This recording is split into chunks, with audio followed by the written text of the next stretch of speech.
రాజన్న సిరిసిల్ల జిల్లా బోయినపల్లి మండల పరిధిలోని గుండన్నపల్లి గ్రామ సర్పంచ్ ఎన్నికలు రసవత్తరంగా మారాయి. కొప్పుల లావణ్య నాగేష్ సర్పంచ్ అభ్యర్థిగా పోటీ చేస్తూ గ్రామంలో ఇంటింటి ప్రచారం నిర్వహిస్తున్నారు.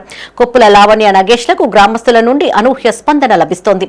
పెద్ద ఎత్తున మహిళలు, యువకులు ఆయనకు ఘన స్వాగతం పలుకుతున్నారు. తన ప్రచారంలో లావణ్య నాగేష్లు గ్రామ అభివృద్ధిపై స్పష్టమైన ప్రణాళికను ప్రజల ముందు ఉంచుతున్నారు.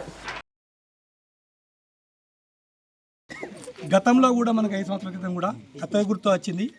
ఊరు తాండోపతండాలు ఏ రకంగా వచ్చిందో దానికి మించి మరొక్కసారి కత్తెరను పట్టుకొని అవినీతిని కత్తిరించడానికి, అభివృద్ధిని చేసుకోవడానికి నడుము గట్టి కణం కణం ప్రతి క్షణం ప్రగతి వైపు దూసుకొస్తున్న యువత మరియు మహిళా సంఘాలు కానీ మహిళలు కానీ పేరు పేరున మా సర్పంచ్ అభ్యర్థి తరపున మరొక్క మారి నేను ధన్యవాదాలు చెప్తున్నా.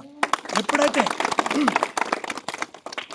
ఏ ఒక్కటి కూడా మనం ప్రతి ఇచ్చిన మాట కానీ దేనికి కానీ కట్టుబడి ఉన్నాం, ప్రతిదీ కూడా ముందుకు దూసుకుపోతాం అని చెప్పి ఈ సందర్భంలో తెలియజేస్తున్నాము.